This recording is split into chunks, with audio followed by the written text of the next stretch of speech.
The scent of damp hay, worn leather, and rust lingered heavy in the air inside the dark, aging barn. Dust hung in golden beams of light cutting through the cracked wooden slats above, floating as if time itself had slowed. Emma Sullivan stood silently in the entrance, her boots planted firmly on the weathered planks, but her heart wavering. At the far end of the stall, separated from the rest of the world, stood the animal broad-shouldered, dark-eyed, and completely still. Shadow, a name spoken more in fear than in reverence. They said he was cursed, dangerous, unbreakable. Men had tried to ride him, calm him, tame him. None succeeded. Some were thrown. One was nearly killed. There was something in the horse's eyes that unsettled people. Something human. Something knowing. Emma didn't flinch. She hadn't returned to this ranch after all these years just to listen to fear. Shadow was the last living link to her father, Robert Sullivan, who vanished 20 years ago without a trace. Walter Jenkins, the ranch foreman, stood just behind her, weathered stiff but always watching. His jaw was set, but there was worry behind his gaze. At 68, he'd seen more than most in these Montana hills, and he knew trouble when he saw it. "You don't have to do this, Emma," he said quietly, almost like a father would. She didn't answer. Her eyes never left the horse. This land still echoed with the ghosts of her childhood, and her mother, Eleanor, always spoke of bonds that couldn't be broken, especially the ones between Sullivans and horses. Shadow wasn't just a beast. He was part of a memory she had long buried. Emma stepped into the pen, slowly, purposefully. Shadow shifted, exhaling hard through flared nostrils. His muscles coiled like springs ready to strike, but he didn't. The cowboys watching from the fence didn't dare speak. Sam Mitchell, the youngest of them, still walked with a slight limp from his encounter with Shadow the year before. Emma dropped to one knee in the dirt. Her hand, trembling slightly, reached out. The space between them felt like 100 miles. Then suddenly nothing at all. Her fingers brushed his muzzle. He didn't move. His shoulders dropped, tension easing. Their eyes met. And in that moment, the barn, the ranch, the world, all of it disappeared. In her mind, Emma saw flashes, a golden field, a man's voice laughing her own scream. The images came and went like smoke. She gasped, but held her ground. And still, Shadow didn't look away. Then, like a whisper rising from her own chest, a voice filled her mind. "Do you remember now?" And with those words, something inside her broke wide open. Emma stepped back slowly, her hand still tingling from the touch. Shadow lowered his head as if in reverence, a creature transformed. The barn remained silent, thick with disbelief. No one spoke. No one dared. Walter leaned on the fence, his fingers gripping the wood tighter than he realized. He'd seen a lot in 68 years, but nothing like that. That horse had never allowed anyone within reach, not since Robert vanished. "What the hell just happened?" murmured Sam Mitchell, the youngest of the ranch hands, barely more than a boy. He had been thrown by Shadow the year before and still walked with a slight limp. Walter didn't answer. Neither did Emma. She was still inside the moment, caught between what she saw and what she felt. That voice, those words, they weren't imagined. They came from somewhere real, somewhere buried deep. She hadn't stepped foot on this land in almost 2 decades. After Robert's disappearance, Eleanor took Emma and left this life behind, fleeing to the city with more grief than luggage. Emma had never asked why. She was a child, and children didn't question pain. They just carried it. But standing here now, with dust in her lungs, and a ghost whispering through a horse's eyes, she realized she knew less about her father than she ever allowed herself to admit. Walter approached the stall cautiously, eyes fixed on Shadow, but he spoke to Emma. "That horse never let anyone near him, not even your father. You did something different." His voice wasn't accusatory. It was curious, afraid even. Emma didn't respond right away. She was staring at Shadow's flank, where the light from a cracked plank revealed something carved into the hide. Old faint, but still visible. A symbol, a letter, maybe a brand she didn't recognize. Her breath caught in her throat. "Walter, was he branded here?" she asked, pointing. Walter followed her gaze and his expression darkened. He stepped back, suddenly uneasy. "No," he said slowly. "That wasn't there before." The tension in the room shifted. Sam took a step closer, eyes narrowing. "Looks like a mark not one I've seen on any ranch around here," he said, his young voice carrying an edge of worry now. Emma traced the shape with her fingers through the air without touching. Something about it pulled at her, like a memory refusing to surface. And then, just as the sun slipped behind the barn, Shadow let out a low, rattling breath, more like a sigh than a snort. His eyes met hers again, and this time what she saw in them wasn't just pain. It was a warning. That night, Emma stayed in the old ranch house, the one she'd sworn never to return to. The creaking floorboards, the faint smell of old tobacco and cedar wood. Everything was preserved in dust and silence. Her old room remained almost untouched, as if time had stopped the day she and her mother left. Photographs on the wall were sun-bleached and curling at the edges. Robert's hat still hung on the wall untouched.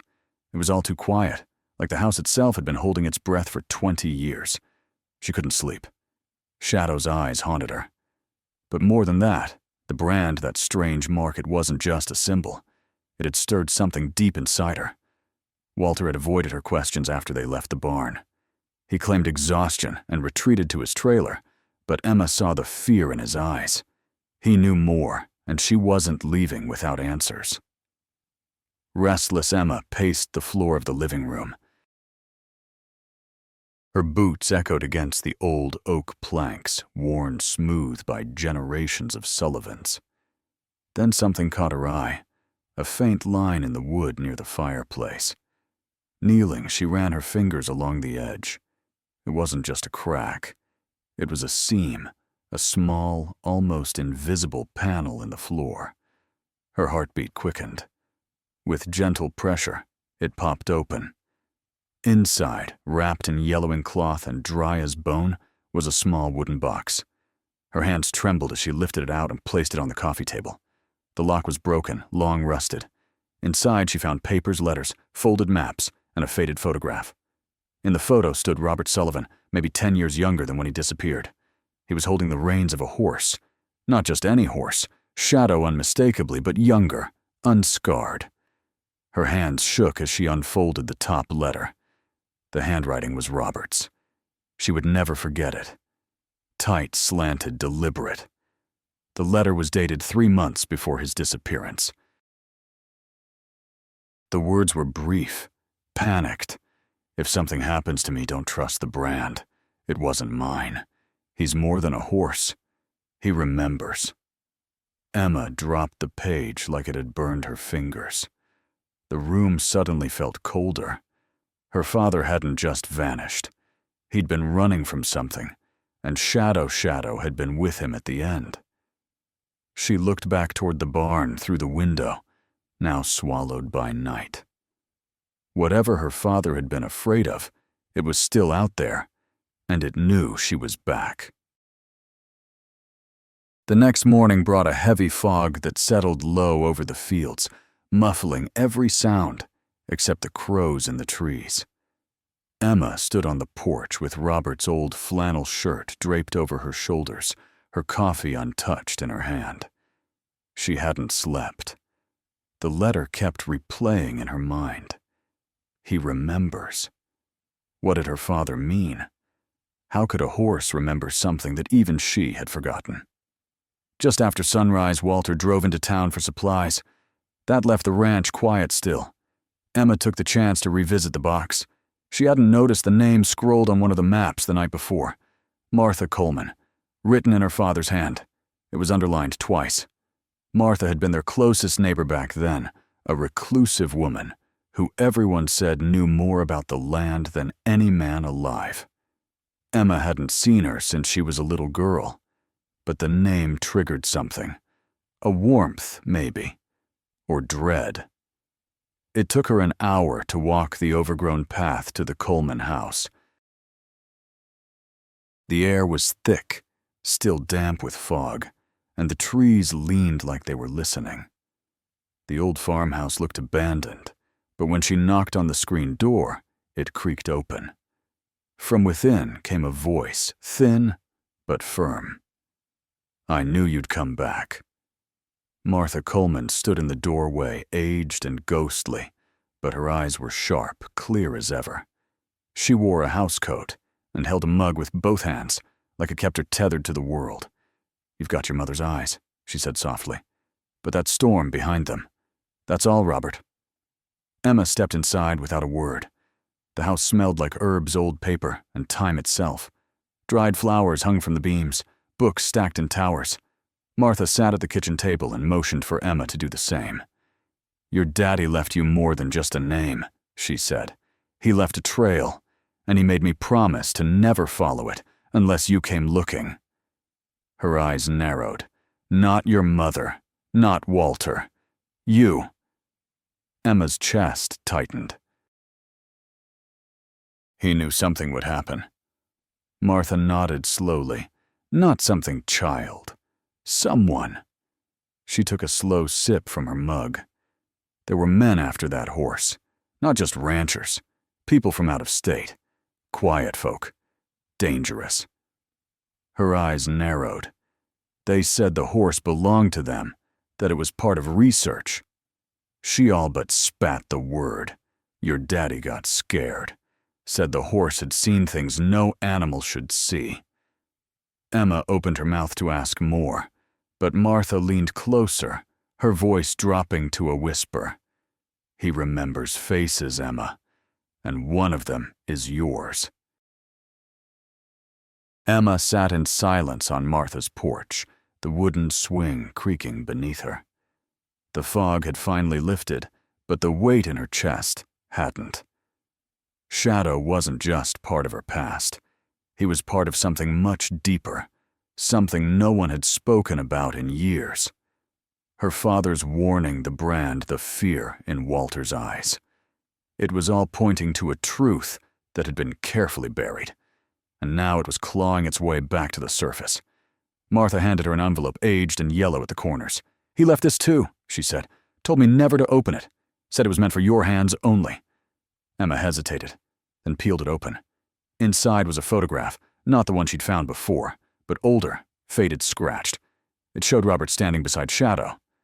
But this time there was someone else in the photo, a man in a long coat wearing a wide-brimmed hat. His face was turned slightly, but even blurred by time, Emma felt a jolt in her spine. She had seen that man before, not in real life, in a dream, or maybe a memory. His presence had haunted her as a child. She could never explain it to Eleanor, who always dismissed her fears as nightmares. But it wasn't fear she felt now. It was recognition. Emma turned the photo over, written in her father's handwriting. "Gregory Maxwell. If he finds you, run." Martha noticed her expression change. "You remember him?" Emma nodded slowly. "I think he came to the house after my dad vanished. I remember him asking for the horse." Martha's voice dropped again. "He wasn't just after the horse, Emma. He wanted what the horse had seen." She paused, weighing her next words carefully. "Your father once told me that Shadow had been used in something dark. Tested, trained, then discarded. He found him starving on government land. Said there were documents he wasn't supposed to see." Emma felt her stomach twist. She stood abruptly, gripping the photo like it might vanish. "Why would no one talk about this?" "Because your father made them promise," Martha said simply. "He thought he could protect you by hiding the truth." She looked out across the fields. "But that truth has teeth, Emma, and it's been waiting for you." Back at the ranch, Walter's truck was back in the driveway. but something felt wrong. The front door was open. Emma stepped inside, calling his name. Silence. Then, from the barn, Shadow let out a sound she'd never heard before. Not a neigh, a scream. Emma ran toward the barn, her boots pounding against the dirt heart, thudding in her chest like a war drum. Shadow's cry still echoed in her ears. Wild, desperate, not like anything she'd heard before. Not from a horse. It was too human. As she reached the doors, she slowed, afraid of what might be waiting behind them. Her hand hovered near the latch. The silence that followed was worse than the scream. She pushed the doors open. The air inside was thick, not just with dust, but with tension. Shadow stood in his stall chest, heaving eyes, wild hoofs pounding against the wooden floor, like he was trying to dig his way out. But Emma's eyes went first to the ground near the tool bench. A smear of blood in the straw. Fresh. Her breath caught. "Walter!" she called, voice shaking. No answer, just the sound of Shadow's restless movements. She moved closer, stepping over the blood, scanning the barn. There was no body, no sign of struggle beyond the red trail that vanished beneath the hay.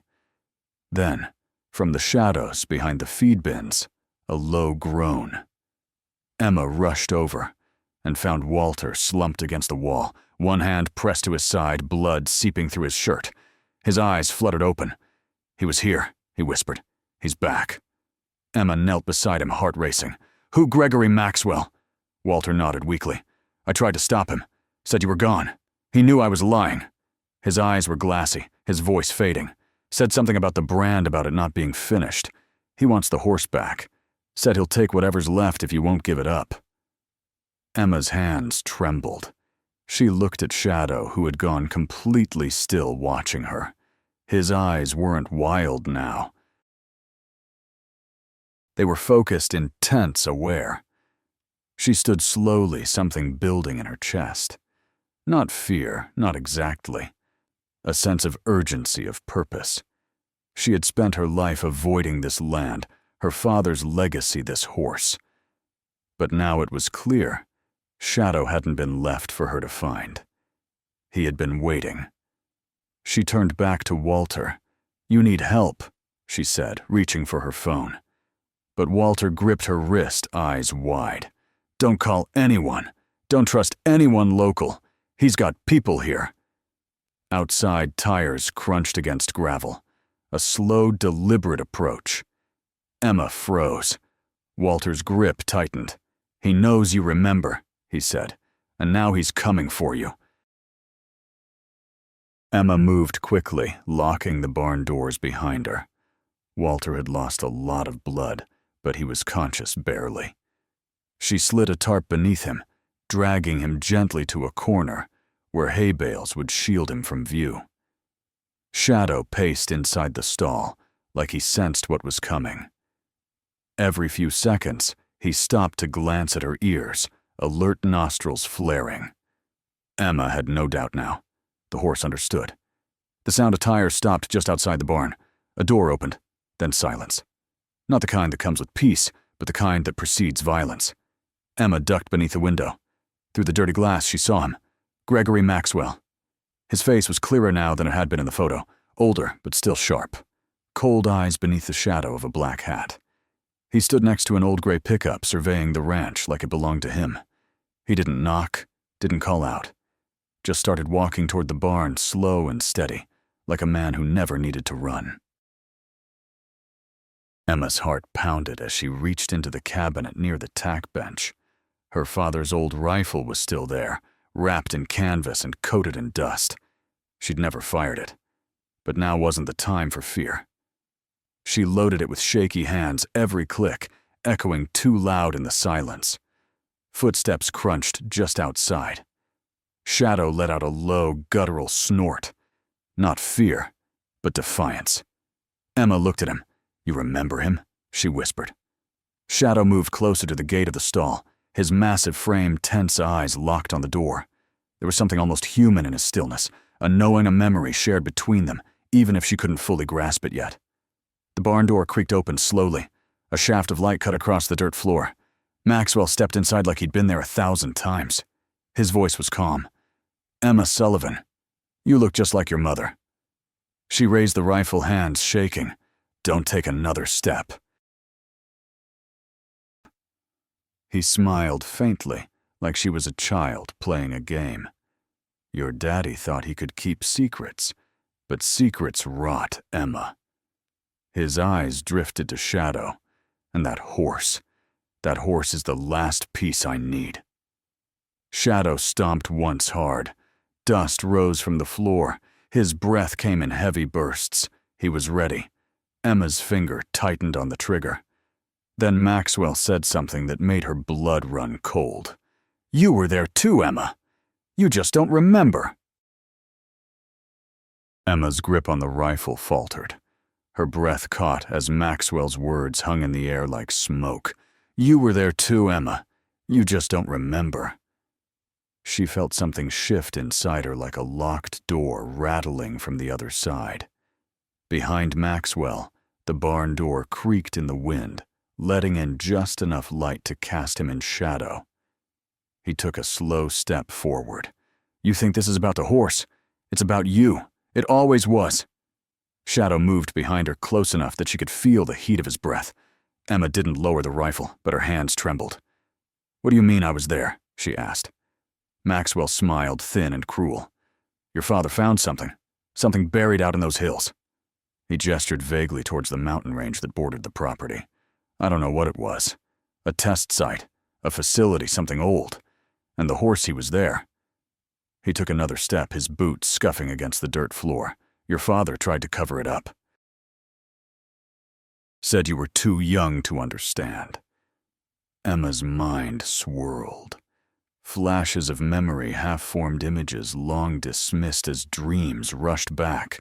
A dark hallway underground, the smell of metal, cold hands gripping her shoulders, her father shouting, then hooves screaming silence. It wasn't just trauma. It was real. She had been there, and her father had erased it. Or tried to. "He drugged you," Maxwell said softly, his tone almost pitying. "Erased it all. He thought he was protecting you." His eyes never left hers. Maybe he was. But memory has a way of coming back, especially when the horse is still here. He took another step forward, and now he's unlocking it in you.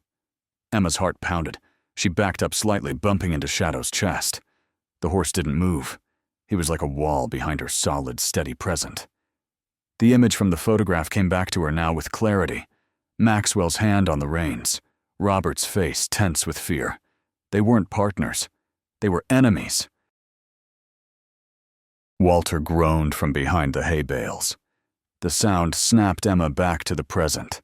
"You need to leave," she said, steadying the rifle. "Now." Maxwell's smile faded. His voice hardened. "That horse is government property. And if you think you can hide him, or what's inside your head, you're wrong." Emma's eyes narrowed. "He's not property. He's a witness." Maxwell stepped forward, raising a hand slowly, not in surrender but in warning. And then Shadow reared up behind Emma, letting out a scream that shook the walls. Shadow's hooves crashed against the dirt floor as he reared, his scream cutting through the barn like a blade. Emma didn't move. She stood firm beneath him, shielded by the force of something ancient and raw. Maxwell stumbled back, hand going to his coat. Emma saw the flash of metal just as Shadow landed the earth beneath them, trembling. "Put it down!" she shouted, leveling the rifle. But Maxwell's eyes were locked on the horse, not on her. "This isn't about you, girl," he hissed. "That animal carries classified memory data patterns, trauma neural mapping. He's not just remembering, he's recording." Emma's breath caught. Everything made sense now. The brand, the voice inside her head, her father's desperate warnings. Shadow had been part of something engineered and broken. But instead of dying, he remembered and protected. Walter groaned again from behind the hay. "He's not yours," Emma said, stepping sideways, blocking Shadow from Maxwell's aim. "And whatever was done to him to me ends here." Shadow pawed the ground muscles, twitching breath flaring from his nostrils like smoke. There was no more fear in him, only fury, loyalty recognition. Maxwell's expression shifted, not fear, but calculation. "Then we end it," he muttered. He raised the gun. Emma didn't have time to think. The rifle in her hands was heavy, unfamiliar, but instinct took over. She fired. The shot missed, striking the barn beam just above Maxwell's head. He ducked and stumbled, and in the same breath, Shadow charged. Wood cracked. Dust exploded. The stall door shattered under the weight of 200 pounds of vengeance. Maxwell barely had time to turn. Shadow struck him full in the chest, sending him flying backward into the wall. The sound of impact was brutal. Final. He crumpled to the floor motionless. Emma stood frozen, the rifle shaking in her hands. The dust hung in the air like fog after a storm. Shadow stood over Maxwell's body sides, heaving wild eyes locked on the man who had haunted both of them for decades. Then silence. Walter groaned again, louder this time. Emma ran to him, dropping the rifle. He was conscious, pale, but alive. "You all right?" she asked. Walter gave a faint nod, his eyes drifting past her to Shadow. "He saved you," he whispered. Emma turned back to the horse, who now stood calm, unmoving in the settling dust. But in his eyes, there was something new. Relief. The sheriff arrived just before dawn. Emma had already called from Walter's landline once she was sure Maxwell wouldn't be getting back up. They took her statement quietly, without disbelief. Walter confirmed every word from his hospital bed, the emergency room staff working on his stab wound as he spoke. The story that was written in shadows and silence for 2 decades finally found light. Shadow stood tied outside the barn and calm, watchful. No one dared approach him. They didn't need to. Somehow, they understood. Maxwell was still alive, barely.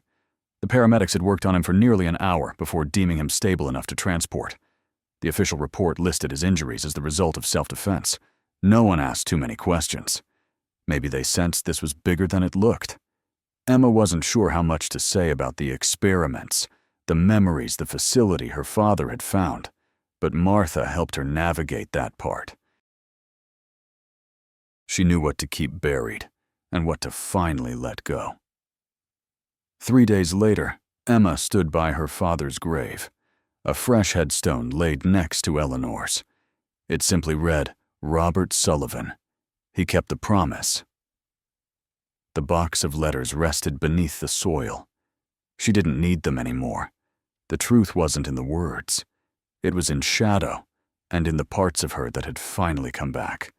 "You did what you could," she whispered, her voice soft in the wind. "I remember now." Walter, now recovering, handed her something wrapped in a weathered leather pouch. Her father's journal, the one no one had been able to find. Inside were sketches, maps, pages written in rushed, fearful ink. But what stood out wasn't what he wrote about the program or the horse. It was what he wrote about her. "Emma is stronger than she knows. I see the same fire in her that Shadow carries. If they find each other, they'll survive anything." Back at the barn, Emma let Shadow roam free for the first time. The stall door creaked open and the morning light spilled across the hay. He stepped forward slowly, then walked past her, not away, but beside her. She didn't need reins, didn't need to lead him. They moved together like 2 parts of something once broken whole again. As they reached the crest of the hill behind the ranch, the wind picked up. Emma turned to look back at the land, her father's land. Her land now. For the first time in years, she felt still. Shadow nudged her shoulder gently, then lifted his head toward the horizon. They didn't speak. They didn't have to. Some stories don't need words, but this one was just beginning. The morning sun cast long shadows across the hospital parking lot as Emma made her way to the entrance. 3 days had passed since the confrontation in the barn. 3 days of question statements and sideways glances from townsfolk who'd known her family name for generations but couldn't remember her face. Walter was recovering in room 212, the stab wound in his side thankfully missing any vital organs. The doctors said he was lucky. Emma knew better. In her family, luck had never been part of the equation. She found him sitting up in bed, thumbing through an old fishing magazine, his weathered face brightening when he saw her. The monitors beside him beeped steadily, a reassuring rhythm in the sterile quiet. "You look better," she said, setting a thermos of coffee on his bedside table. Real coffee, not the watered-down brew the hospital served. Walter grunted his appreciation. "They're saying I can go home tomorrow."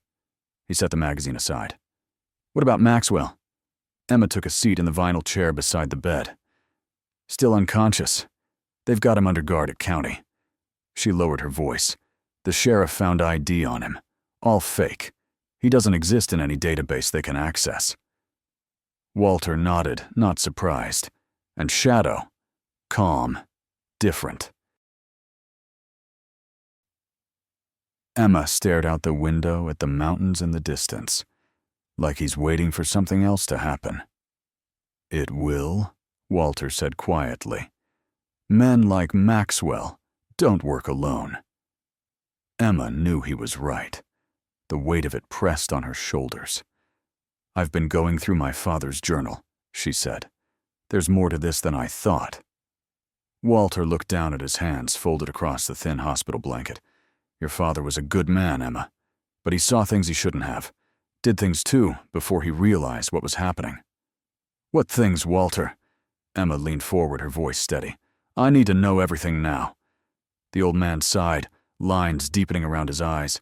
"Your father was military before he bought the ranch. Special operations. The quiet kind. He never talked about it much. But sometimes after a few drinks, he'd let things slip. About government projects. Things they were working on. Projects like Shadow." Walter nodded slowly. "They called it Project Echo. Using animals as recording devices, I guess you'd call it. Training them to memorize faces, locations, conversations. Better than any technology because who suspects an animal?" He shook his head. "Robert was part of it, until he wasn't. Said it crossed lines he couldn't cross. Then he found Shadow half dead, abandoned when the project moved locations." "And me?" Emma asked the question that had been burning in her since Maxwell's revelation. "How was I involved?" Walter looked at her with sorrow in his eyes. "That I don't know exactly. Only that about a year before Robert disappeared, he took you on what he called a camping trip. 3 days. When you came back, you were different. Nightmares. Talking about underground rooms. Your mother wanted to take you to a doctor, but Robert wouldn't allow it. Said it would pass." "And it did," Emma whispered. "I forgot everything." "He wanted you to forget," Walter said. "He thought he was protecting you." Emma stood abruptly. "He should have told me the truth." "Maybe." Walter reached for her hand. His skin felt paper-thin against hers. "But truth is a burden, Emma. He wanted to carry it for you." Emma squeezed his hand gently.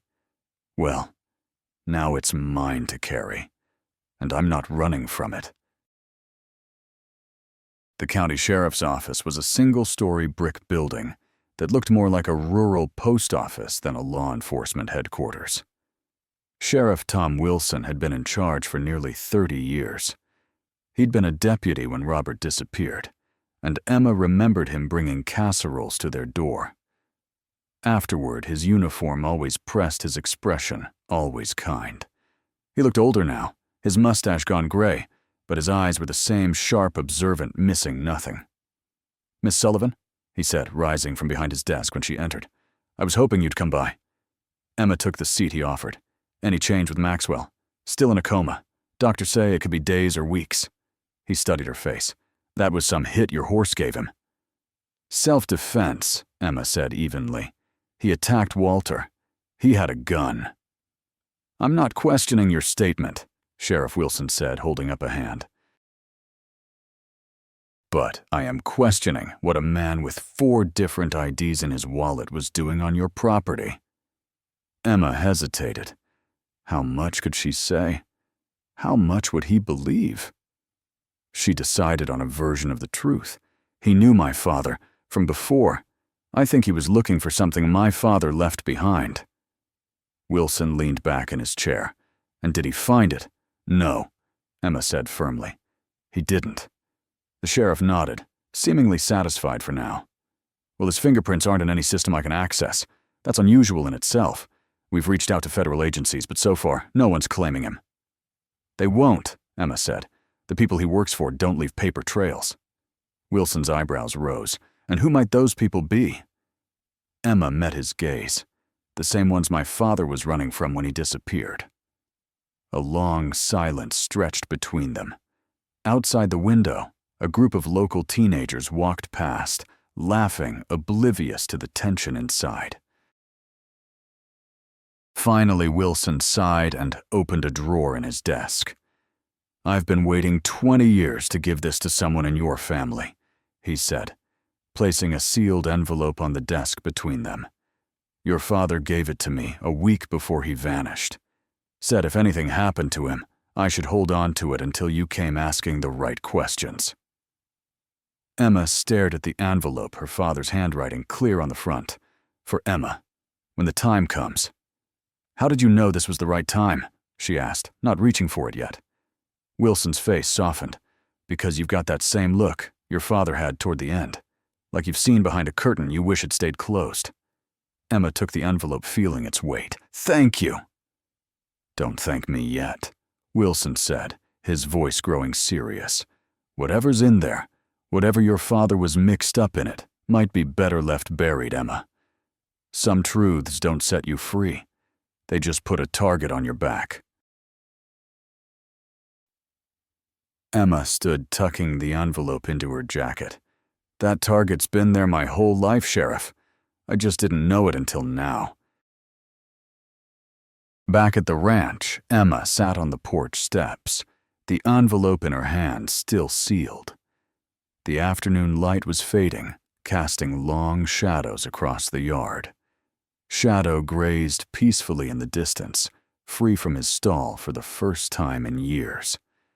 He looked up occasionally, checking her position, as if making sure she was still there.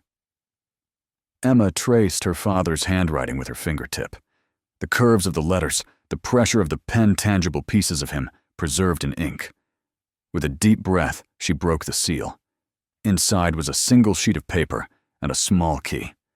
The note was brief. Emma, if you're reading this, then I've failed to keep you safe from the shadows I brought home with me. I'm sorry. The key opens a lockbox at First Montana Bank in Millerton. What's inside is the truth I couldn't tell you about Project Echo, about Shadow, and about what happened to you. It's dangerous knowledge, but it's your birthright now. Trust Shadow. The bond you formed that day was meant to protect you both. What they put inside him, they put inside you, too. Two halves of the same secret. Apart you're vulnerable. Together you're their worst nightmare. I love you more than my own life. Forgive me for the choices I made. Dad.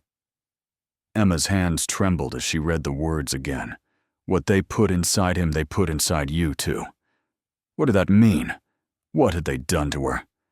She looked up to find Shadow standing nearby, watching her intently. He'd approached silently while she was reading his presence, a comfort rather than a surprise. Emma held her father's note up. You know what this means, don't you? Shadow nickered softly, pawing at the ground. In the fading light, the strange brand on his flank seemed to shift, almost like a living thing. Emma stood, resolve hardening in her chest. Tomorrow we're going to Millerton. The First Montana Bank of Millerton was a granite edifice that had stood on Main Street since 1912. Its interior was all polished wood and brass fixtures, an homage to a time when banks were built to inspire confidence through permanence. The manager, a thin man named Peterson with thinning hair and thick glasses, led Emma to the vault area after examining her ID and the key with meticulous care. He seemed nervous, his eyes darting to the security cameras more than once. This box hasn't been accessed in over 20 years, he said, inserting his master key alongside Emma's. We tried to contact your mother about it several times after your father's absence was confirmed." "She never mentioned it," Emma said, watching as he pulled the long metal box from its slot in the wall. Peterson cleared his throat. "Yes, well, she did respond once, said she wanted nothing to do with anything Robert had left behind." He gestured to a private viewing room. "You can examine the contents in there. Take as long as you need." The door closed behind him with a soft click. Emma set the lockbox on the table and lifted the lid. Inside was a laptop, ancient by current standards. Several USB drives, a thick folder of documents, and a small metal case. Emma opened the folder first, scanning the pages within. Most were technical documents, scientific papers, with terms she didn't understand, and what looked like experimental logs. Project Echo was mentioned repeatedly, along with terms like neural encoding, memory transfer, and biological data storage. One page caught her eye, a photograph of a laboratory. In it, several men in white coats stood around a sedated horse strapped to a table. Electrodes were attached to its head. In the background, partially visible, was Gregory Maxwell, 20 years younger, but unmistakable. Emma's stomach lurched. She set the photograph aside and opened the small metal case. Inside was a syringe filled with clear liquid and a note in her father's handwriting. "Antidote. For emergencies only. Will neutralize the neural connections if activated." Activated. What did that mean? Emma carefully returned the syringe to its case and powered on the laptop.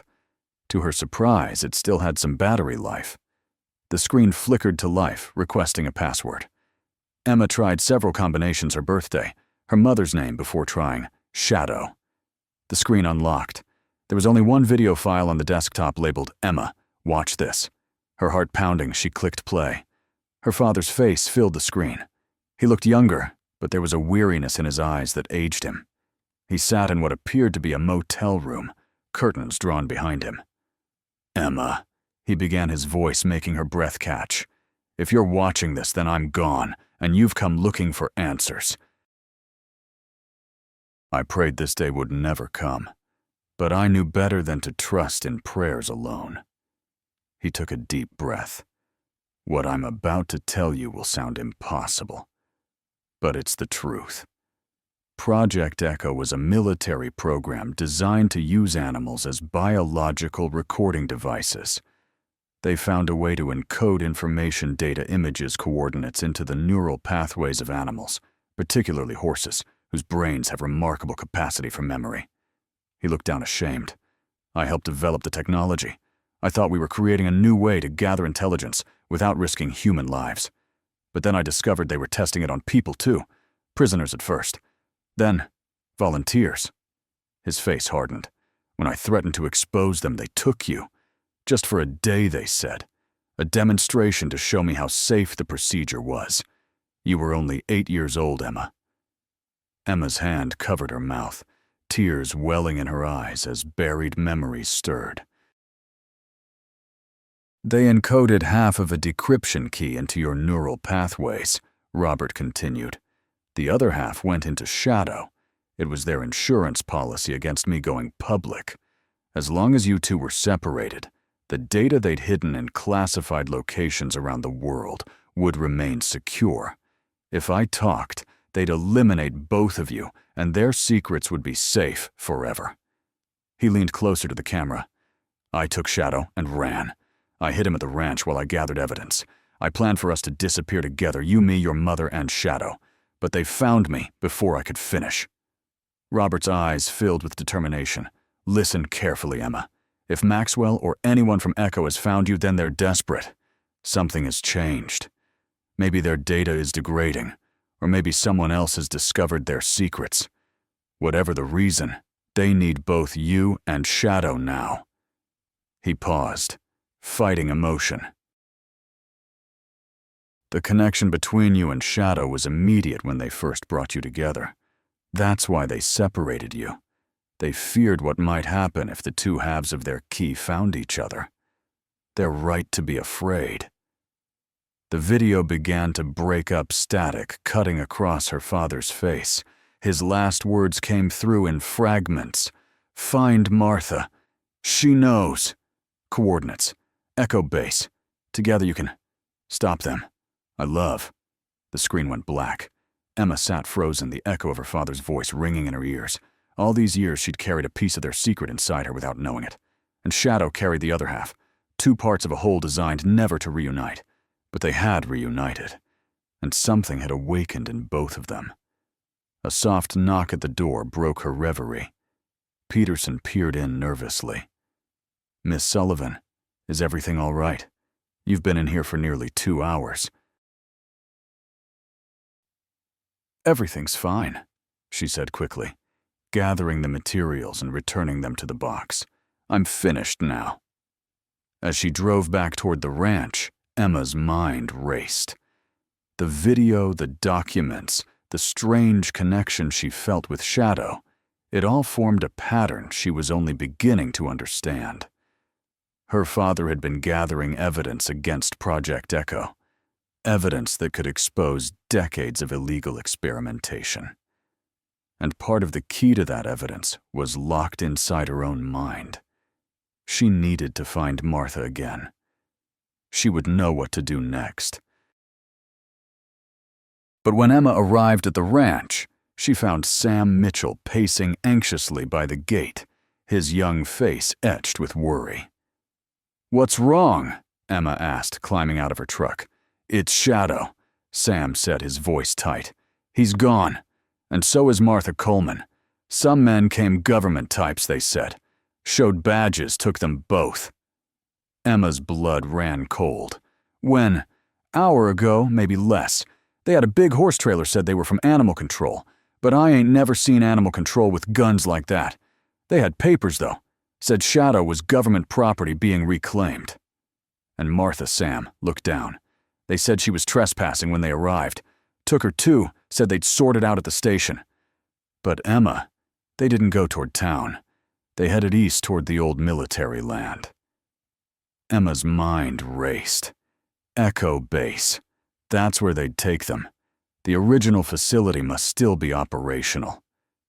"Did you call the sheriff?" she asked, already knowing the answer. Sam nodded. Line was busy. Left a message. But Emma knew Sheriff Wilson couldn't help now, even if he wanted to. This was beyond local jurisdiction. These were federal agents, or worse, private contractors operating with government clearance. By the time Wilson could cut through the red tape, it would be too late. She had to act now, alone. "Sam, I need you to do something for me," she said, her voice steady despite the fear clawing at her chest. "If I'm not back by morning, call this number." She scribbled Martha's son's phone number on a scrap of paper. "Tell him his mother's been taken to Echo Base. He'll know what it means."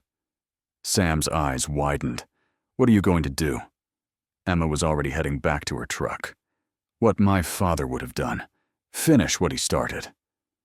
She reached under the seat and pulled out her father's old service pistol, checking that it was loaded. Then she grabbed the small metal case containing the syringe from her bag. "How will you find them?" Sam called as she started the engine. Emma's eyes fixed on the distant mountains where the sun was beginning to set. In her mind, a map was forming not from memory, but from something deeper. Something awakened when she touched Shadow. "I already know where they are," she said softly, more to herself than to Sam. "I've always known." The old access road hadn't been maintained in years. Emma's truck bounced over ruts and washed out sections as she navigated by the fading light. No signs marked the way, but she drove with certainty, following impulses she couldn't explain, but trusted completely. Night had fallen by the time she reached the perimeter fence. It looked abandoned, rusted chain link, with faded warning signs about government property and trespassing. But the fresh tire tracks cutting through the overgrown approach told a different story. This place wasn't as deserted as it appeared. Emma parked the truck in a stand of pine trees out of sight from the road. The facility itself would be underground if her fragmented memories served correctly. An innocuous entrance, a small building perhaps, or a bunker door, would lead to the vast complex beneath. She moved through the darkness with surprising confidence, her body remembering a path her conscious mind had forgotten. The weight of her father's pistol pressed against her lower back, where she'd tucked it into her jeans. The syringe was safely in her pocket. After 20 minutes of careful navigation, she spotted it, a concrete structure that resembled a maintenance shed set into the side of a small hill. 2 black SUVs were parked nearby, confirming her suspicions. This was it. Echo Base. Emma crouched in the underbrush observing. A single guard stood outside the entrance, rifle slung across his chest. Military posture, but not in uniform. Private security, most likely. She needed a distraction. Looking around, she found a fist-sized rock and threw it far to the left of her position. It crashed through the undergrowth, drawing the guard's attention. As he moved to investigate, Emma circled right, approaching the entrance from his blind side. The door was secured with a keypad. Another fragment of memory surfaced: her father, carrying her punching in a code. Her fingers moved on their own, tapping in a sequence 47390. The lock clicked. Emma slipped inside just as the guard was returning to his post. A narrow hallway led to an elevator. No buttons, just a scanner beside the doors. Emma hesitated, then placed her palm against it, hoping against hope. The scanner flashed green. "Sullivan R. access granted," announced a mechanical voice. The elevator doors opened. They still had her father in the system. Or perhaps they'd reactivated his credentials, knowing she would come. It was a trap, almost certainly. But they had Shadow and Martha. She had no choice. The elevator descended deeper than expected, the digital floor indicator passing B1, B2, B3 before finally stopping at B5. The doors opened onto a sterile corridor bathed in fluorescent light. It was empty. Emma moved cautiously, following signs for large animal containment. Each step brought more memories to the surface, being carried by her father down these same halls, the smell of antiseptic, the sound of hooves on concrete. A scream echoed from somewhere ahead, not human, but equine. Shadow. Emma broke into a run, caution forgotten. The corridor opened into a large laboratory space. In the center, Shadow was restrained on a platform, electrodes attached to his head. Martha was being held in a chair nearby, 2 guards flanking her, and standing over Shadow directing the operation was Gregory Maxwell. Somehow, impossibly, he was awake and mobile, despite the injuries he'd sustained at the ranch. He looked up as Emma burst in a smile spreading across his face. "Right on schedule," he said calmly. "We've been waiting for you, Emma." Emma raised her father's pistol, aiming it squarely at Maxwell's chest. "Let them go." Maxwell didn't even flinch. "Put the gun down, Emma. You know it won't help." He gestured to the guards, who raised their weapons in response. "Besides, we're not the enemy. We're simply securing national assets." "People aren't assets," Emma said, her voice steady despite her racing heart. "Neither are animals." "No." Maxwell stepped away from Shadow, moving toward her. "Then what would you call carriers of classified information? Shadow isn't just a horse, Emma. And you're not just a woman. You're both storage devices created by the finest minds in neural science to safeguard information too sensitive for digital systems." He was buying time, Emma realized. But for what? What information, she demanded, keeping the gun trained on him. "Location coordinates," Maxwell replied, "to sites around the world where certain problematic materials were disposed of. Materials that would be politically inconvenient if discovered." His smile thinned. "Your father helped design the encoding process." Then had an attack of conscience when he learned what it was for. Martha spoke up from her chair. "Tell her the rest, Maxwell.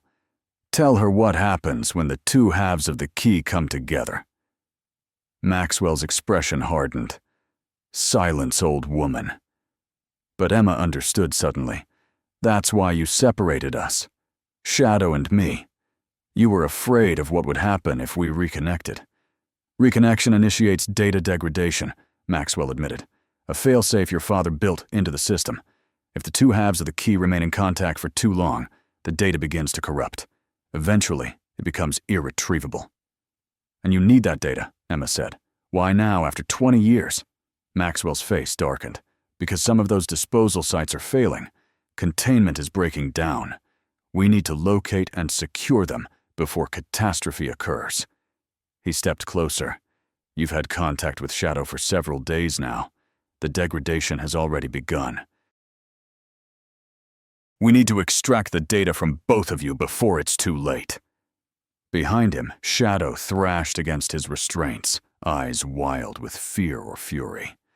The machines monitoring him beeped in alarm. The process won't hurt. Maxwell continued almost gently now. We've refined it since your first experience. You'll sleep through the whole thing, and when you wake up, this burden will be lifted from you. You can go back to your life. Like my father went back to his, Emma asked bitterly. Maxwell's eyes hardened. Your father made his choice. So did I. In one fluid motion, Emma shifted her aim and fired not at Maxwell, but at the main power junction on the wall behind him. Sparks exploded as the bullet struck. The lights flickered and died, emergency red lighting flooding the room seconds later. In the confusion, Shadow reared up with newfound strength, breaking his restraints. The guards turned their attention to the panicking horse, momentarily forgetting Martha and Emma. Martha didn't waste the opportunity. Despite her age, she moved with surprising speed, grabbing a nearby fire extinguisher and discharging it toward the guards. White chemical powder filled the air further, disorienting everyone in the room. Emma rushed to Shadow, pulling electrodes from his head. "Run!" she shouted to Martha. "Get to the elevator!" But as Martha moved toward the exit, Maxwell grabbed her arm. "No one's leaving!" he snarled. "This ends now!" Emma drew the syringe from her pocket, her father's last gift, the antidote. It would neutralize the neural connections if activated. In that moment, understanding flooded through her. Activated didn't mean injected. It meant shared. The same way the data would degrade if Shadow and Emma remained connected, the antidote would work if the same substance flowed through both their systems. Emma uncapped the syringe and plunged it into her own arm, depressing the plunger halfway. Then, as Shadow reared beside her, she reached up and emptied the remaining contents into his neck. Maxwell's face contorted with rage. "Do you have any idea what you've done?" He released Martha, lunging toward Emma instead. But he was too late. The effect was immediate and overwhelming. Emma's mind exploded with images, maps, coordinates, faces, documents. Everything her father had hidden, everything Project Echo had buried. Not just the disposal sites, but evidence of the program itself. Names, dates, crimes committed in the name of national security. Shadow reared again, this time with purpose rather than panic. His hooves came down on the equipment around him, destroying the machines that had caused him so much pain. The guards scrambled backward, abandoning any attempt to restrain the massive animal. Through the chaos, Emma locked eyes with Maxwell. "It's over," she said, her voice strangely calm. "Everything's coming out. Every site, every name, every crime. It's all being uploaded right now." Maxwell's face went pale. "Uploaded to where?" Emma smiled. "Everywhere." It was another failsafe her father had built into the system, one final protection if both carriers were ever compromised simultaneously. The data wasn't being destroyed. It was being broadcast, scattered to servers around the world through obsolete channels, still monitored by journalists, watchdog groups, and foreign intelligence services her father had trusted. The ground beneath them shuddered suddenly. Dust fell from the ceiling as a deep rumbling filled the facility. "Self-destruct," Martha said, a grim satisfaction in her voice. "Robert always was thorough." Maxwell's composure finally broke. "You fools! You'll bury us all!"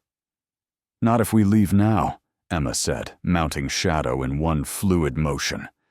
The horse seemed to understand perfectly, moving toward Martha and lowering himself enough for Emma to pull the older woman up behind her. As they galloped toward the exit, Maxwell's enraged shouts faded behind them. The facility was waking up around them, alarms blaring, automated systems announcing evacuation protocols. Guards ran through intersecting corridors, too concerned with their own escape to stop the horse and its riders. They reached the elevator, but Emma guided Shadow past it toward an emergency stairwell.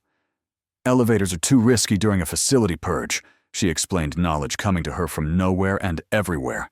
The stairs were steep, but Shadow navigated them with impossible grace, as if he'd been trained for exactly this scenario. Perhaps he had been. 4 flights up, they emerged into the cool night air. The guard from earlier was gone, likely called inside when the alarms began. Emma directed Shadow toward the trees where she'd hidden her truck, but there was no time to stop. The rumbling beneath their feet was growing stronger. "Keep going," Martha shouted over the noise. Isan. Into the hills. Shadow needed no encouragement. He galloped away from the facility, his powerful strides eating up the distance. Behind them, the ground began to collapse as the underground structure imploded, decades of secrets being swallowed by the earth. They didn't stop until they reached a ridge nearly a mile away. From there, they watched as dust clouds rose from what had once been Echo Base. Tiny figures staff who had managed to evacuate scattered into the darkness, their vehicles speeding away on the access road. "Did Maxwell make it out?"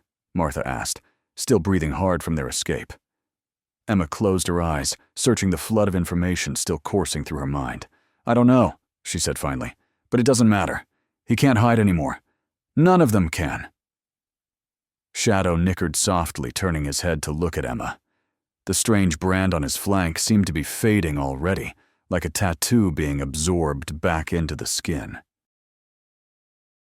Martha placed a gentle hand on Emma's shoulder. "Your father would be proud. He gave everything to protect you to make this right." Emma nodded, tears streaking clean lines through the dust on her face. He did what he could with the time he had. She patted Shadow's neck, and he made sure we'd finish what he started. As they made their slow way back toward the ranch, Emma felt a weight lifting from her shoulders, not just the burden of uncertainty that had followed her since childhood, but the physical weight of the data itself, dissolving from her neural pathways as her father had designed it to do. Shadow walked differently too, his steps lighter, his head held higher. They were no longer vessels for someone else's secrets. They were free. The first light of dawn was breaking over the mountains when they finally reached the ranch. Sam Mitchell was waiting by the gate, dark circles under his eyes, suggesting he hadn't slept. Sheriff Wilson's patrol car was parked in the drive. "Thank God," Sam breathed when he saw them. "I was about to call in the National Guard." Sheriff Wilson approached more cautiously, his experienced eyes taking in their disheveled state, the dirt and soot that covered them. "There are reports of some kind of sinkhole or explosion on the old military land," he said, his tone carefully neutral. "You wouldn't know anything about that, would you?" Emma dismounted, helping Martha down after her. She met the sheriff's gaze steadily. "Just the echoes of old sins coming home to roost," she said. "Nothing that need concern you now." Wilson studied her for a long moment, then nodded slightly. "I suppose I'll be getting a call from the feds soon enough. They'll want statements." "Tell them to check their secure servers first," Martha suggested with a small smile. "They'll find they have more pressing concerns than 3 people on a ranch in Montana." The sheriff looked between them, clearly sensing there was more to the story, but wise enough not to ask for details he didn't want to know officially. "Well then," he said finally, "I'll leave you folks to get some rest. Been a long night, I expect." As Wilson drove away, Sam approached Shadow cautiously. "He looks different," he observed. Calmer. He is different, Emma said, watching as Shadow lowered his head to allow Sam to stroke his muzzle. We both are. Martha squeezed Emma's hand. What will you do now? Emma looked out across the ranch, seeing it with new eyes, not as a place of painful memories, but as a place of potential. Her land. Her legacy. Stay, she said simply. Rebuild. Make this a place of healing instead of hiding. She glanced at Shadow, now grazing peacefully nearby. For all of us who carry scars from the past. Martha nodded approvingly. Your father always said you had his spirit, but your mother's heart. I think he was right. As the sun rose higher, bathing the ranch in golden light, Emma felt something she hadn't experienced in decades' peace. The kind that comes not from forgetting the past, but from facing it and finding a way forward. Shadow lifted his head, his dark eyes meeting hers across the yard. No words passed between them, but none were needed.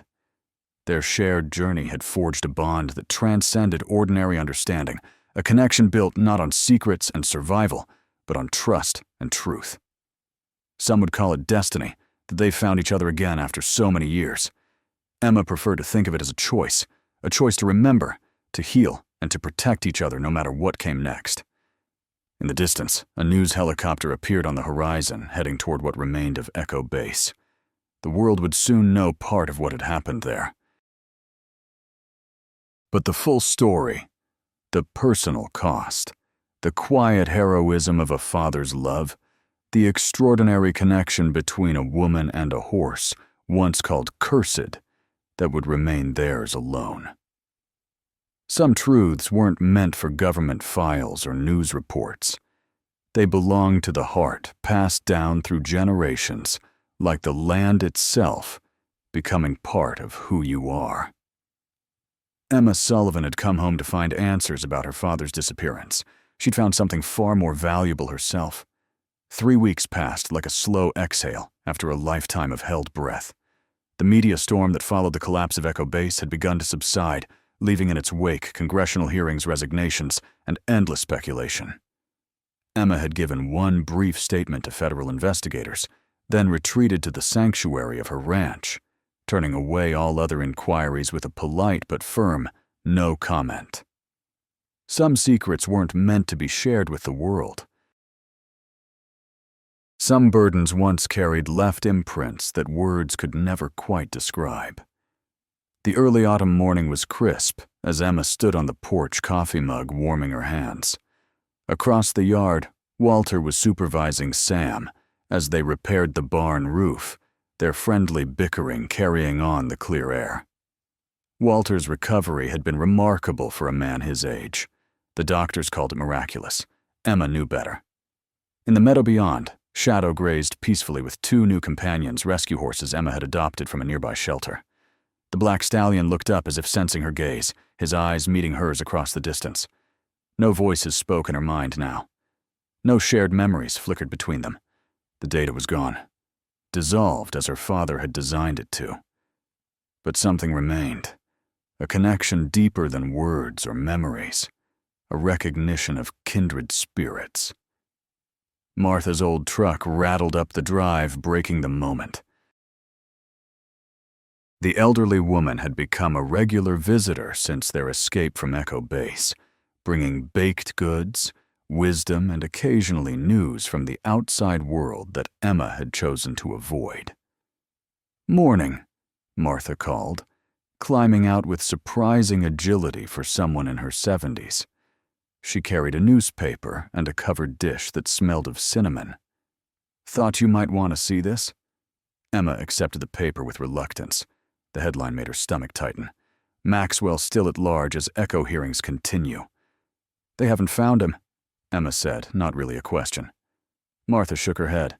"Some think he didn't make it out of the facility. Others say he had escape plans in place for years." She followed Emma inside, setting the dish on the kitchen table. "Either way, he's a ghost now.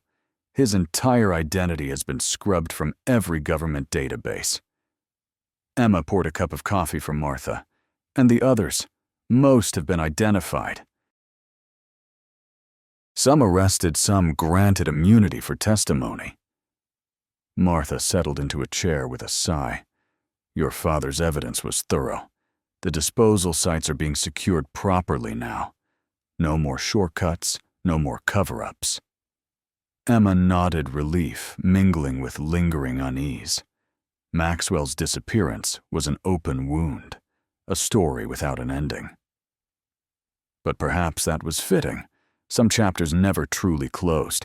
They just faded into the background, waiting. Sheriff Wilson called yesterday, Emma said, changing the subject. They've officially declared my father's case a homicide. They're going to reopen the investigation. Martha reached across the table to squeeze Emma's hand. That matters. Even after all this time, it matters. I know. Emma managed a small smile. But I don't need their confirmation to know who he was, what he did. Outside, Shadow nickered to the other horses a sound of reassurance and calm leadership. Emma watched through the window as they moved together, a small herd finding its rhythm. What about you? Martha asked after a comfortable silence. The ranch is coming along beautifully, but is it enough? You had a life before all this? Emma considered the question. Her apartment in Seattle seemed like a distant memory now, as did her wildlife photography career that had taken her to remote corners of the world. She'd been running then, too, in her own way, always moving, never staying long enough to form attachments or ask the questions that burned inside her. I think I'm exactly where I need to be, she said finally.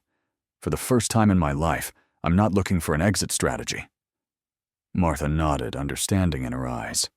Your father believed in roots, in standing your ground when it mattered most. Even when it cost him everything, Emma added softly. Not everything, Martha corrected. He protected what mattered most to him. You. The sound of tires on gravel drew their attention. A sleek government SUV was pulling into the drive.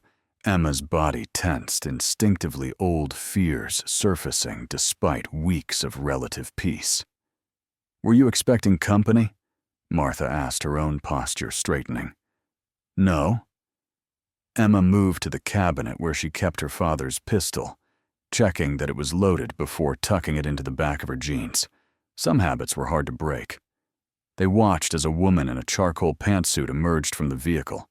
She was middle-aged, with short, silver-streaked hair and the unmistakable bearing of someone accustomed to authority.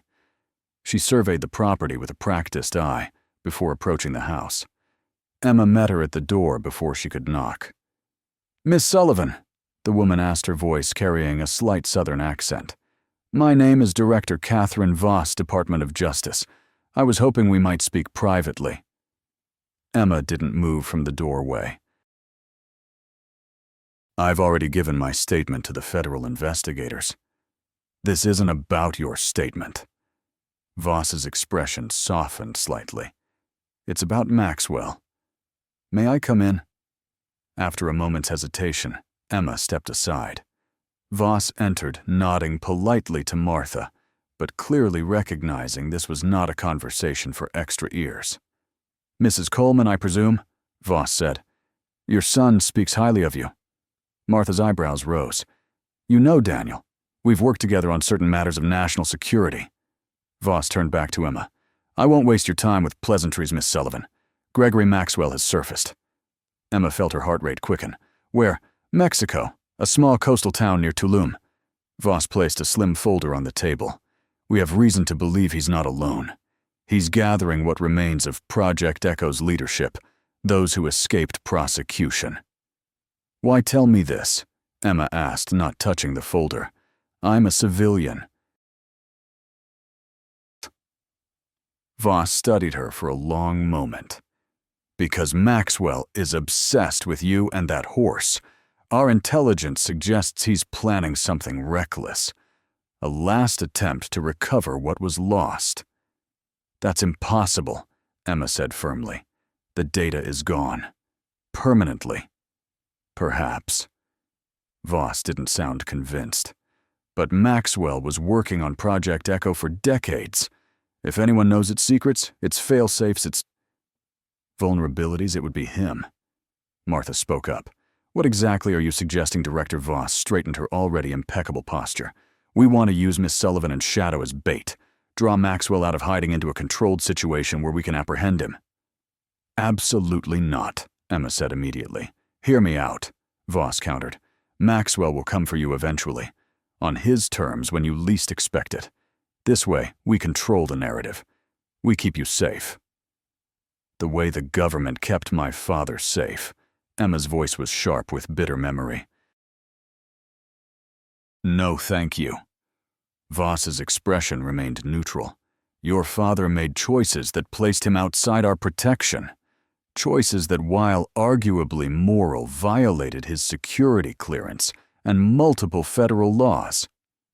He exposed crimes committed by our own government, Emma shot back. Yes. To her surprise, Voss nodded. He did, and some of us are grateful for that, even if we couldn't say so at the time. She leaned forward. I'm not your enemy, Miss Sullivan. I'm trying to finish cleaning up a mess that began long before either of us was involved. Maxwell is the last piece. Emma glanced at Martha, whose expression remained carefully neutral. This was Emma's decision to make. What exactly would this entail? She asked finally.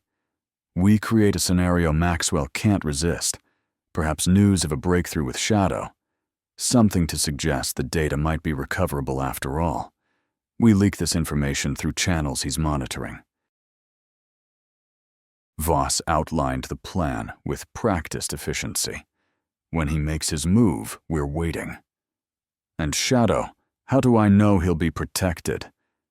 You'll be with him the entire time. Nothing happens to the horse without your approval.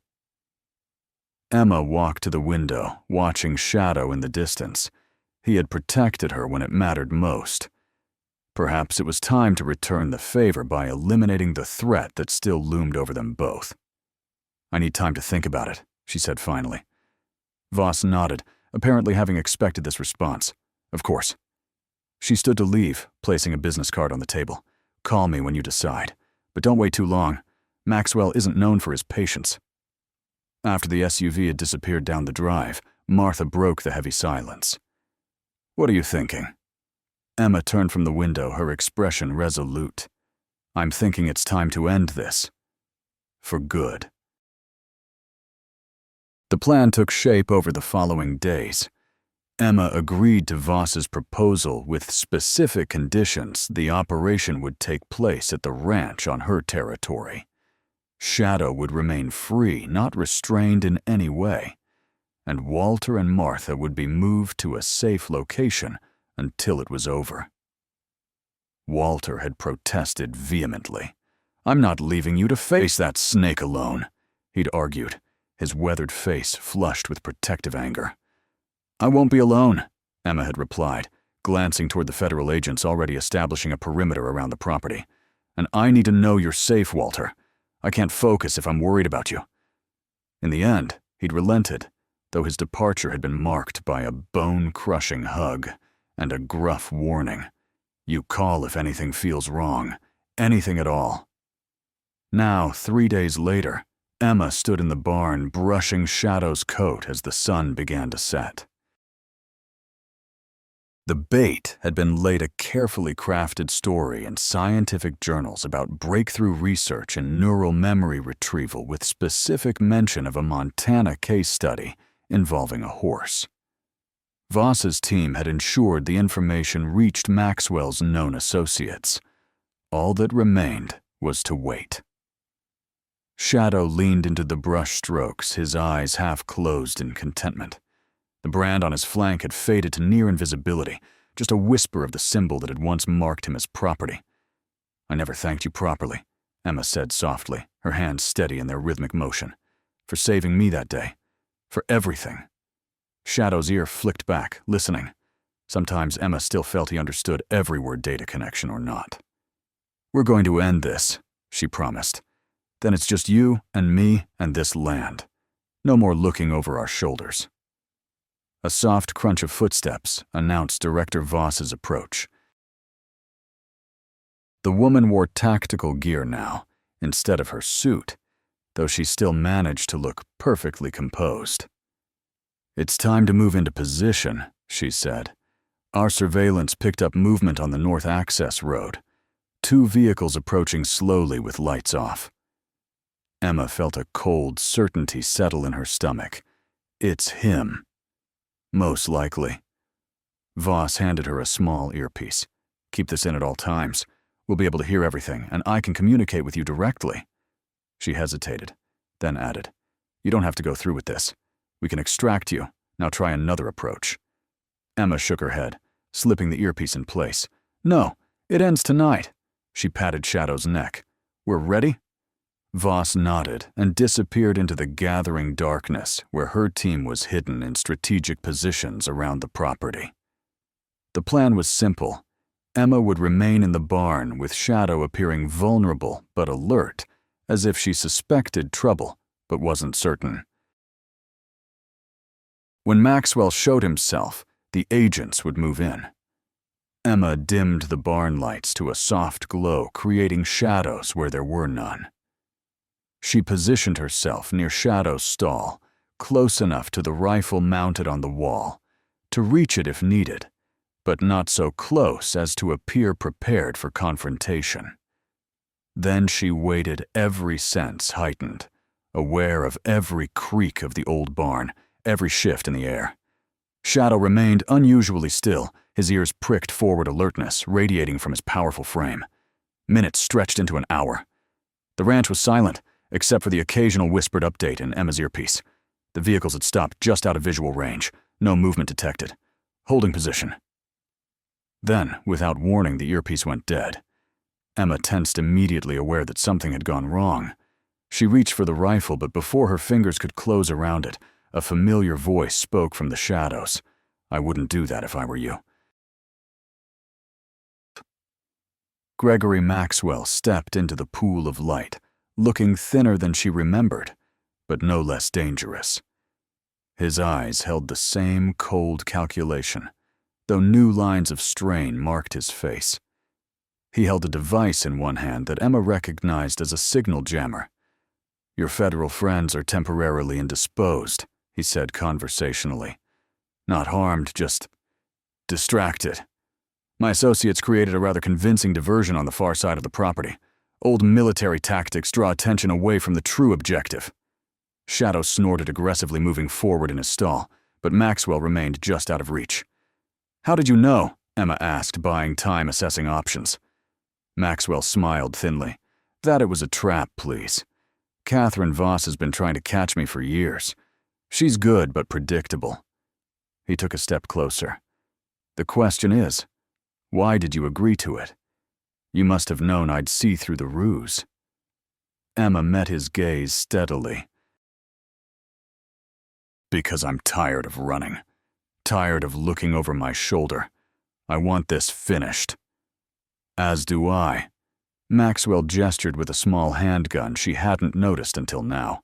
"That's why I'm here. To conclude our business." "The data is gone," Emma said firmly. "My father made sure of it. You have nothing to gain by harming us now." "Harming you?" Maxwell looked genuinely surprised. "Is that what you think I want?" He shook his head slowly. "Emma, if I wanted you dead, you never would have left Echo Base alive." Confusion flickered across Emma's face. "Then what do you want?" "The same thing I've always wanted. The truth." Maxwell leaned against a support beam, keeping the gun trained on her. "Your father didn't tell you everything.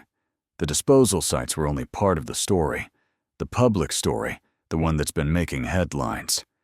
But there was something else, something deeper, that only a handful of people knew about."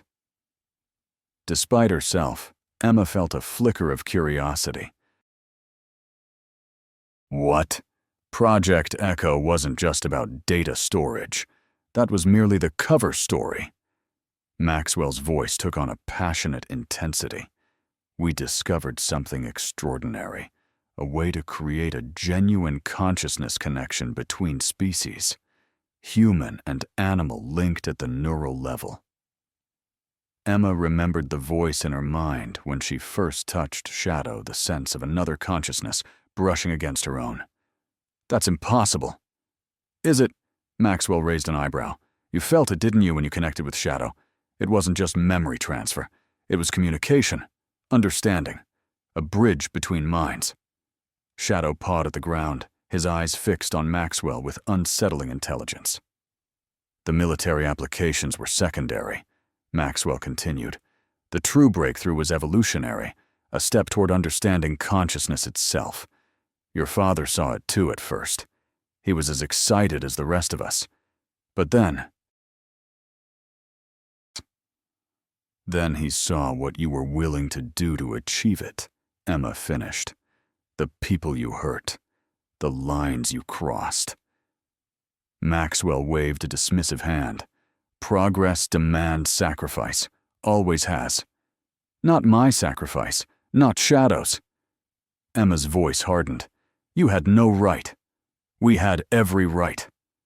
For the first time, Maxwell's composure cracked. Do you have any idea what was at stake? What still is? This technology could revolutionize everything. Medicine, education, our very understanding of intelligence.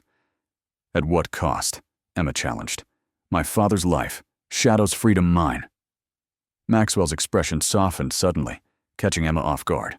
Your father's death was never part of the plan. That was a regrettable decision made by others against my recommendation. Emma felt a cold fury rising in her chest. Don't you dare pretend to regret what happened to him. Believe what you will. Maxwell straightened. I didn't come here to justify the past. I came because the work isn't finished. The neural bridge technology still exists in fragments. Most of it here. He tapped his temple. In my mind. The rest. His eyes shifted to Shadow. Understanding dawned. You think Shadow still carries part of it, even after the data was purged. Not data. Experience. Memory of the process itself. Maxwell took another step forward. The horse experienced the procedure multiple times. His brain adapted, evolved to accommodate the connection. Those pathways don't just disappear. Emma moved protectively toward Shadow. So what now? You take him back. Dissect him. Nothing so crude. Maxwell's voice softened. I want your help, Emma. Voluntary cooperation. We rebuild the bridge properly this time. No shortcuts, no unwilling subjects. Just scientific inquiry, with appropriate safeguards. Emma stared at him in disbelief. You can't be serious. Entirely. Maxwell lowered the gun slightly. Think about it. The ability to truly communicate with another species. To share thoughts, memories, experiences across the biological divide. It's what humanity has dreamed of since we first domesticated animals. For a brief moment, Emma felt the pull of the idea. The wonder of that connection she'd experienced with Shadow expanded and understood. But then she remembered the fear in her father's voice in the video, the desperate measures he'd taken to protect her and Shadow from this man. No, she said firmly. Whatever you discovered, whatever potential it had, it's tainted by what you did to achieve it. Some knowledge is too dangerous in the wrong hands. And you get to decide whose hands are wrong. Maxwell's voice hardened again. Your father made that mistake. Don't repeat it. My father was right, Emma countered. He understood something you never did. That connection can't be forced or engineered. It has to be earned, built on trust and respect. Noble sentiments. Santu. Maxwell raised the gun again, but ultimately naive. If you won't help willingly, there are alternatives. Before Emma could respond, Shadow let out a piercing neigh, not of fear, but of warning. In the same moment, Emma became aware of movement behind Maxwell. A shadow detached itself from the deeper darkness of the barn's corner. That's quite enough, Gregory. Martha Coleman stepped into the light holding a shotgun, with the steady hands of a woman who'd lived her entire life in ranch country. At her side was Sheriff Wilson, his service weapon drawn. Maxwell froze, clearly calculating odds that had suddenly shifted against him. How? He began. Did you really think I'd leave Emma to face you alone? Martha asked, her voice steely. I've been watching you destroy lives for decades. Not this time. Sheriff Wilson moved forward cautiously. Drop the weapon, Maxwell. It's over. For a tense moment, Emma thought Maxwell might risk a desperate move. But something in Martha's eyes, a certainty, a knowledge of him that went beyond their recent encounters, seemed to reach him. Slowly, he lowered the gun. You were part of it, he said to Martha, realization dawning. From the beginning. That's how Sullivan knew so much. Martha's expression remained impassive. Someone had to keep an eye on monsters like you. Make sure there were limits, even in the shadows. As Wilson handcuffed Maxwell, the barn doors burst open.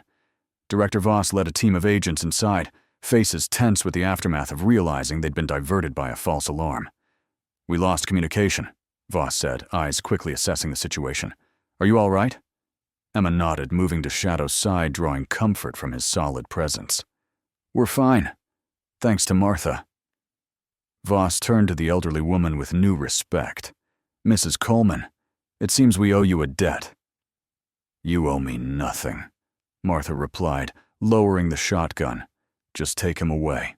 Far away. As the agents led Maxwell out, he paused beside Emma. This isn't the end, he said quietly. Some discoveries can't be buried forever. Emma met his gaze without flinching. No, but they can be guided by the right hands at the right time. Not yours. Never again yours. Something like genuine regret flickered across his face before the agents escorted him into the night. Emma watched until the vehicles disappeared down the drive, carrying away the man who had haunted her family for decades. Sheriff Wilson approached, holstering his weapon. I got a strange call from Martha about an hour ago. Said I might want to check on things out here off the record. He glanced toward the departing federal agents. Seems she was right. She usually is, Emma said with a small smile. Wilson shook his head, bemused. You Sullivans never did anything the simple way. He tipped his hat. I'll be back tomorrow for a formal statement. Try to stay out of trouble till then. After he left, Emma turned to Martha. You never went to the safe house, did you? Went long enough to convince them I was settled in, then slipped out the back. Martha shrugged. Some things you just know in your bones. Tonight had the feeling of an ending that needed witnesses. Emma impulsively embraced the older woman. Thank you. For everything. Martha returned the hug with surprising strength. Your father would be so proud of you, Emma. Not just for your courage, but for your heart. For knowing when to fight and when to walk away. Together they stood in the quiet barn, and the danger passed, but its echoes still reverberating. Shadow approached, nuzzling Emma's shoulder gently. What do you think Maxwell meant? Martha asked. About the discovery not staying buried. Emma stroked Shadow's muzzle thoughtfully. I think maybe he's right. Not about his methods, but about the potential. She looked into Shadow's intelligent eyes. The connection is real. I've felt it. But it can't be forced or weaponized. It has to come from mutual trust, from choice. And is that something you'll pursue? Emma smiled softly. Not as science, not as research, just as life. Shadow and I, finding our way together. She gazed around the barn at the ranch beyond. This place can be a sanctuary now. For horses that need healing, for people seeking connection with them. Martha nodded approvingly. A fitting legacy for your father, and for you. As they walked back to the house, the future stretching before them like an open road, Emma felt a sense of completion. Not an ending, never that, but the closing of one chapter and the opening of another. Whatever came next, she would face it, standing on her own land, rooted in her own truth, with Shadow beside her. Some would call that healing. Emma called it coming home. Spring came early to Montana that year. The meadows surrounding the Sullivan Ranch burst into wildflowers weeks before expected, painting the landscape in blues and yellows and delicate purples. Emma stood on the newly rebuilt porch, coffee in hand, watching as the first light of dawn crept across the eastern ridge. 6 months had passed since Maxwell's capture. The Echo Project hearings had concluded with multiple convictions. The disposal sites had been properly secured. The neural bridge technology had been officially classified, locked away in government vaults, though Emma suspected that, like all powerful ideas, it would resurface eventually, perhaps in more ethical hands. Martha had moved into the guest cabin permanently, her wisdom and quiet strength becoming essential to the ranch's transformation. Walter continued as foreman now, with a proper salary and the title of rehabilitation specialist that made him scoff, but secretly pleased him. Sam Mitchell had stepped into the role of assistant manager, his young energy balanced by a newfound maturity. The Sullivan Ranch for Equine Rehabilitation had officially opened its doors 2 months ago. Already they had 8 rescued horses in various stages of recovery from abuse, neglect, or trauma. Emma's background in animal behavior had proved invaluable, as had Walter's lifetime of horsemanship. But it was Shadow who became the heart of the program. The once feared cursed horse now moved among the traumatized animals, with gentle authority, somehow communicating a sense of safety and understanding that humans couldn't provide. Emma watched with quiet amazement as the most damaged horses responded to him, following his lead, mimicking his calm. No neural technology, no forced connection, just the natural language of trust, slowly rebuilt. "Morning," Walter called, limping slightly as he crossed the yard. His wound had healed well, but Montana winters were hard on old injuries. "Got a call from that rescue in Wyoming. They're bringing another one today. Thoroughbred ex-racer. Bad shape." Emma nodded. "We'll be ready." They had developed a routine for new arrivals. Emma would work with the humans, the owners or rescuers, often carrying their own guilt or trauma, while Walter assessed the horse's physical needs. And Shadow would simply be present, watching from a nearby paddock, his very existence, a promise that healing was possible. Later that afternoon, as the rescue van pulled up the drive, Emma stood with Shadow in the greeting paddock. The thoroughbred that emerged was indeed in terrible condition. Ribs showing eyes dull with resignation, bearing the marks of a racing career pushed well beyond ethical limits. "Easy now," Emma murmured as the skittish animal was led toward them. "You're home. You're safe." The thoroughbred snorted nervously, shying away from human touch. But when Shadow approached the fence, the newcomer's demeanor changed. His ears pricked forward, his head lifted slightly. Something passed between the two horses, recognition, perhaps of shared suffering overcome.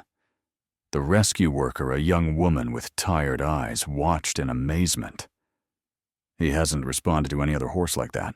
Usually he panics." Emma smiled. "Shadow has that effect. He understands." "Is it true?" the woman asked hesitantly. "What they say about him? That he was part of those government experiments?" Emma had grown accustomed to such questions. The story had leaked out in fragments, becoming something of a local legend. She gave her standard response. "Shadow has his own history. Now he helps others write a new one." As the afternoon progressed into evening, Emma sat on a hay bale near the paddock, watching Shadow and the thoroughbred. They stood side by side now, the new horse gradually relaxing in Shadow's presence. No dramatic breakthrough, just the quiet beginning of trust. Martha joined her, offering a thermos of hot tea. "Another success story in the making," she observed. "Hope so," Emma said, accepting the thermos gratefully. "He has a long road ahead." "Don't they all?" Martha settled beside her with a sigh of contentment. "Your father visited me once, you know, just before everything happened. He told me he had a dream about this place, about what it could become. Not just a ranch, but a sanctuary, a place of healing. Emma looked at her in surprise. He never told me that. He didn't think he'd live to see it. Martha's gaze was distant with memory. He said, "If anything happens to me, Martha makes sure Emma finds her way back here someday. The land needs her as much as she needs it." Tears pricked at Emma's eyes. He knew even then. "He knew you," Martha corrected gently. "Knew your heart." As twilight deepened into dusk, Emma made her final rounds of the paddocks, checking on each horse, speaking soft words of encouragement. She saved Shadow for last as always. He waited by the fence, a darker shadow against the gathering night. When she reached him, he lowered his head to her shoulder in a gesture that had become their private greeting. No voices spoke in her mind. No memories flashed between them. The neural bridge that Project Echo had forced upon them was long gone. But something else remained. Something purer and more profound. A connection built not on science, but on shared survival, on mutual protection, on choice. Emma wrapped her arms around his powerful neck, feeling the steady rhythm of his breath, the solid reality of his presence. "We made it," she whispered. In the distance, the lights of the ranch house glowed warm against the darkening landscape. Martha and Walter would be waiting with dinner, with conversation, with the simple comfort of family found, rather than born. The rescued horses would be settling into their first night of many, in a place where pain was not the expected outcome. And here, in this moment between day and night, Emma Sullivan stood rooted on her father's land, her land now with the horse they called cursed, both of them transformed by a journey neither could have imagined. Some called it miracle, some called it justice. Emma, with her arms around Shadow's neck and her heart finally at peace, called it simply home. After all, isn't that what every great journey is ultimately seeking? Not escape, but return. Not discovery, but recognition. The place where you are fully known, fully accepted, fully yourself. Shadow lifted his head to the star-strewn sky, and Emma looked up with him. The same stars had witnessed their separation, their suffering, their reunion. Now they witnessed this new beginning, this sanctuary built from the ashes of secrets and fear. "Time to go in," Emma said softly, giving Shadow a final pat. "Tomorrow's another day." As she walked toward the warm lights of home, Shadow watched her go. Then, with the dignity of a creature who had survived the worst of human ambition and found the best of human compassion, he turned and moved deeper into the pasture, a guardian now rather than a prisoner free under the vast Montana sky. They had called him cursed once. Now they called him blessed. And that made all the difference.